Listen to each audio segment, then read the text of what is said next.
Chapter 12, Part 3. Before leaving the country, Bernhardt had a short New York engagement at the Lyric Theater. Her performances played to capacity, and the daily box office lineup stretched clear to 6th Avenue. New York welcomed back the Bernhardt, and invitations poured in. Hostesses of the 400 who 25 years previously had closed their doors to the notorious French actress, now fought to entice the divine into their drawing rooms. Stage door fans were more clamoring than ever, and on one or two occasions she was literally mobbed. In an unguarded moment, she had accepted an invitation to be guest of honor at a reception given by the pupils of the Francis Fisher Powers School of Acting. It was to be held in a Carnegie Hall studio, and, being familiar with the harsh lighting of most studios, the cautious actress had visited the place the day before, arranged for a red shawl to be stretched across the dingy glass of the skylight, and stipulated that the only illumination came from pink-shaded candles. The effect was becoming in the extreme, and the reception started off well enough. The great tragedian, after receiving an enormous bouquet, addressed a few words of advice to the prospective young actresses, who then came up timidly one by one to shake her hand. The chaos started when one girl asked for a flower from her bouquet. The next two followed suit. Then the rest, like maniacal harpies, descended upon the bouquet and completely demolished it. Those who failed to come off with a flower descended upon Madame Sarah herself. They snatched pins out of her hair, tore bits from her voluminous veiling, and tried to rip off the ruffle of her silk petticoat. Those in authority were unable to restore order, and not until the arrival of the building janitor and the corner policeman was the besieged woman able to make an escape. The battered chamois bag, and the brass-bound strongbox were filled to bursting point with American gold pieces when she drove to the pier to catch the ship for France. She was in a fever to get back to Paris to embrace my son, she told a reporter, and doubtless to part with a fair number of those gold coins in order to meet his debts, an item she didn't volunteer to tell. She was also in a fever to get back to work in her own theater. Even if she made far less money there than on her tours, even if the French critics were more severe than the foreign gentlemen of the press, to play in her native city was a challenge, and at 62, she still thrived on challenges. Paris is a springboard, she said. I come back to get a fresh élan. The challenge grew more formidable with each passing year. Other and younger actresses with newer attributes had already arrived at the fore in the French theater. There was the elegant Julia Bartet, who was such a fashion plate, it was said, hand Bartet Racine, and she'll give you back Paquin. The sparkling Gabrielle Regine, who after her delicious Madame Sans Hene, gosh, it's horrible, sorry, Sans hyphen, G-E with the on top of it, N-E, had all Paris at her feet. The seductive Jean Grenier said, her bosom swollen with talent, who was one of the charmers in whom the Prince of Wales was interested. They might have played a powerful opposition, but Sarah Bernhardt had long established herself in a position apart and exalted. The playwright Robert de Flers declared, she is no longer an actress. It would be as absurd to assign her a place on the roster of French actresses as to list Molière among our dramatic writers. Like the author of Les Misanthropes, Sarah is beyond all classification. The Paris public recognized her unique value, and in 1907 there was held another Journée Sarah Bernhardt. Not as elaborate as the great celebration in 1896. This consisted of a gala held at the Theatre Femina. Speeches were made, poems read, short scenes acted, floral wreaths presented, and further distinguished if somewhat tiresome tributes manifested. People lined the streets as she rode in state to this function in an open flower-blanketed Panhard Levasseur, which was pulled by a gaily decked horse as a precautionary measure against a possible breakdown of the motor. As the leading actress of France, public and press every few years clamored for her to return to the Comédie Française. The foreign critics periodically deplored her wasting her great talents with generally inferior plays on her incessant tours. A.B. Walkley kept begging her to repent and make a prodigal's return to the fold, and as early as 1896, G.B. Shaw had complained.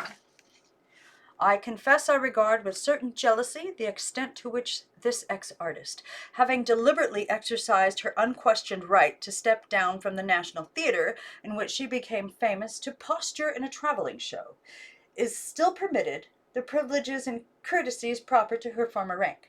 Madame Bernhardt has elected to go around the world pretending to kill people with hatchets and hairpins, and making, I promise, heaps of money.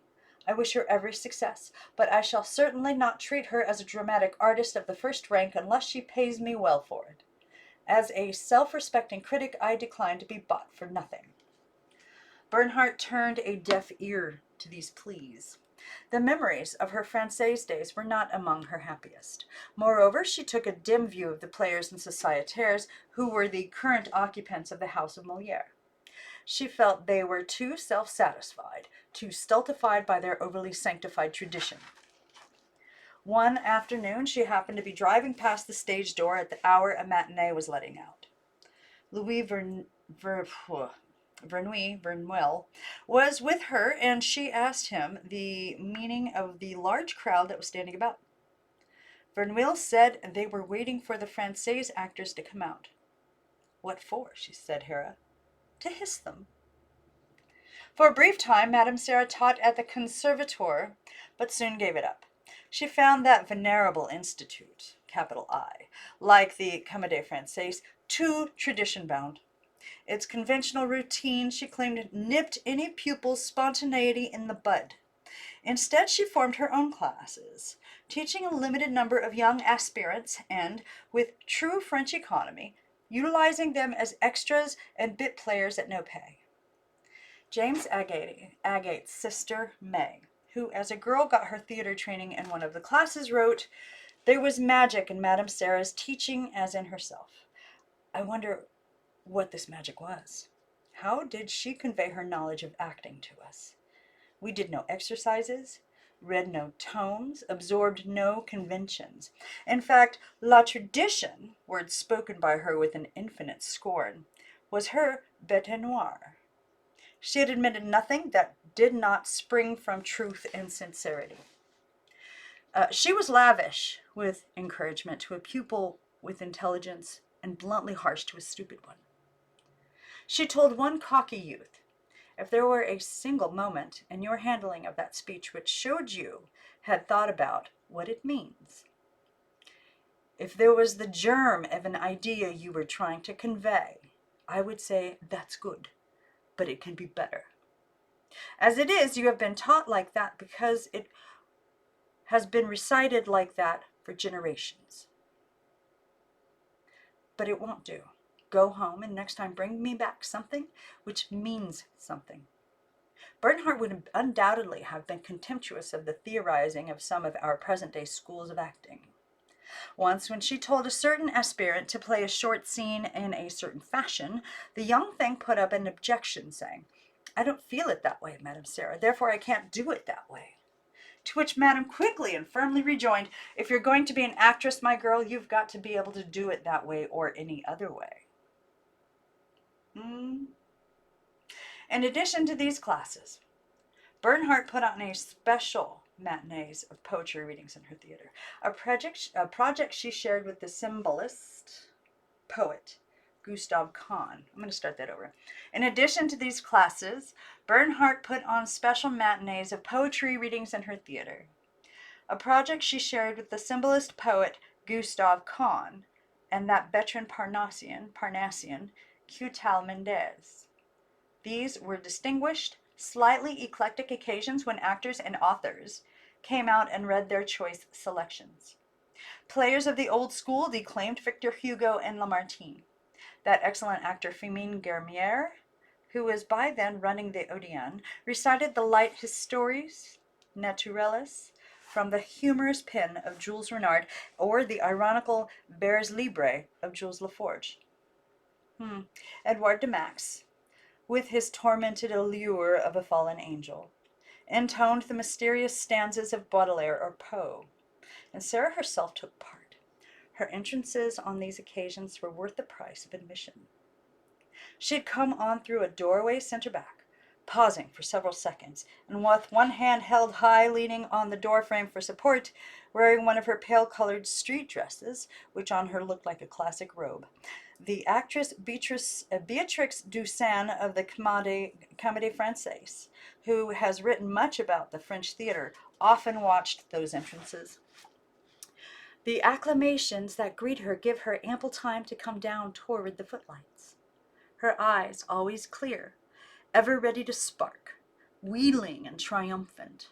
Her head bent to one side over her clasped hands, then her arms suddenly stretched forward in enthusiastic oblation. One feels that she is encased in her formulas for seduction as in a long-worn garment. These matinees were highly distinguished and, like most such projects, highly unprofitable. More profitable, if not all of them were as highly distinguished, were the further productions put on at the Theatre Sarah Bernhardt.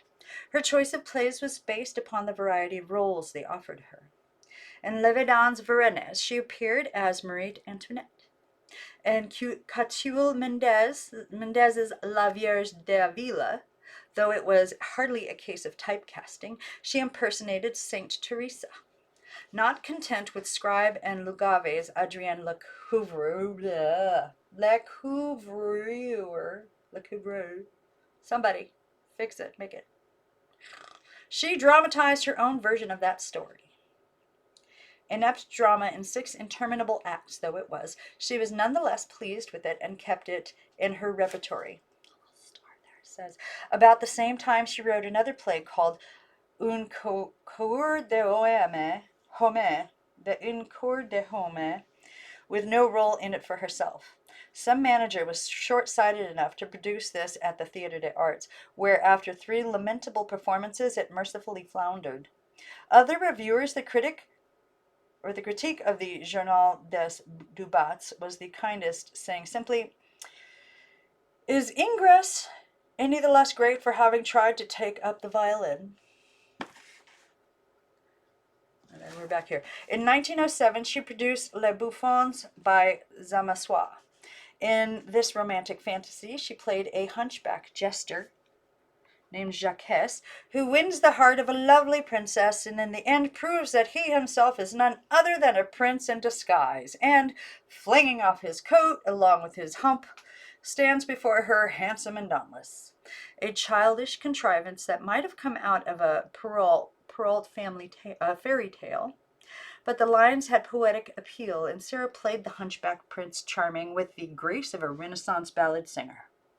Bernhardt was to interpret further masculine roles.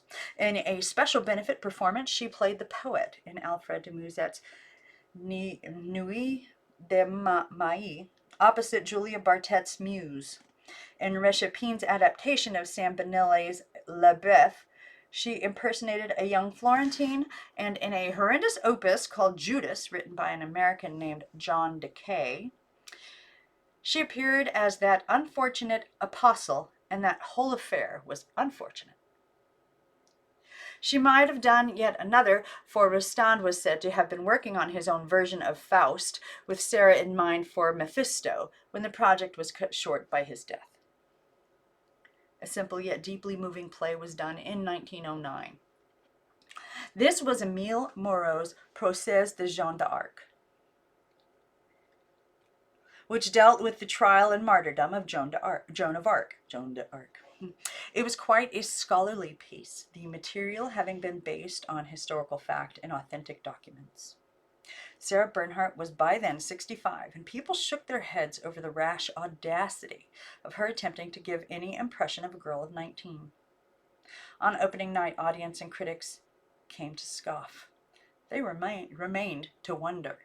She appeared in only 2 acts, but when she was on, she created for those who saw her emotions, which almost amounted to a mystical experience. She seemed the embodiment of the Maid of Lorraine, a rough peasant, yet a visionary, staunchly devout, naively innocent, and touchingly young. One particularly moving moment came during the tribunal scene, when Joan, after being led in and requesting that the heavy iron fetters be removed from her aching wrists, stood to face her accusers. The Grand Inquisitor started off with the routine questions regarding name and age. "Quel est ton nom?" "Jean," she replied. "Ton âge?" Then quietly turning toward the audience and in a voice clear as spring water, she answered, "Dix-neuf ans." There was a gasp from the house. Not a gasp of incredulity, but one of wonder and admiration. Then breathless silence for a moment, and after that, thunders of applause. The same thing happened every time she played the scene. The age discrepancy between actress and character wasn't noticed. Even when she was really old. Oh, did they say that? Huh. Even when she was really old and minus a leg, making music hall appearances whenever she reenacted this amazing moment, that latter-day miracle of Saint Joan took place. The process de Jeanne d'Arc had such religious and patriotic appeal that the educational authorities were urged to order all schools to close in order for one afternoon so that the pupils might attend a matinee and see their national actress reincarnate their national heroine. Joan was not yet their national saint. At 65, Madame Sarah continued to spend 12, sometimes 14 hours a day in her theater, rehearsing her repertory, auditioning players, teaching her pupils, reading scripts, consulting with her English wig maker or her stage designer, whose paper models for forthcoming sets she'd completely rearrange, snipping bits off with a pair of scissors here and replacing them there, to the despair of the designer and the improvement of the set. In spite of the strain on her knee, she'd climb up to the fitting rooms on the 5th floor to oversee the progress of costumes and encourage the seamstresses or give them hell according to how she found their work. With all of this, she continued to entertain in her backstage dining room with late supper parties or meals between matinees and evening performances. Sometimes, especially as her leg grew worse, she'd spare herself the stairs to her dining room and hold a luncheon on the stage itself. Hostess and guests would sit at some large prop table placed amid a setting of scenery, especially put up by apparently willing stagehands who, having yet to be unionized, didn't know the meaning of overtime. The scenic effects varied according to the season. In winter, they might dine in one of the sunny Cleopatra sets. In hot weather, the surroundings might be suggestive of cold and snow. In her Boulevard Prairie hotel, her dinners and luncheons were kept up as lavishly as they had been for the last 20 years. Each meal was a banquet over which she presided, like royalty, on a sort of coronation chair at the head of a table that was heaped with flowers, summer and winter. At her place was a chiseled gold goblet of Holy Grail proportions, a gift from the Lord Mayor of London. From this she'd take an occasional sip of champagne. Guests were given several kinds of wine, but Madame Sarah's only alcoholic intake was Veuve Clicquot in minute quantities. Although she herself ate practically nothing, she was exacting about the food that was passed to her guests. She'd taste a morsel or spoonful of every dish, every sauce, every crouton served, and if any item failed to come up to her standard, she thought nothing of summoning the cook and berating the poor wretch in front of the present company. It need hardly be stated that Sarah Bernhardt's cooks came and went in a constantly passing parade. Invitations to meals chez Sarah were sought after by many and afforded only to the choice.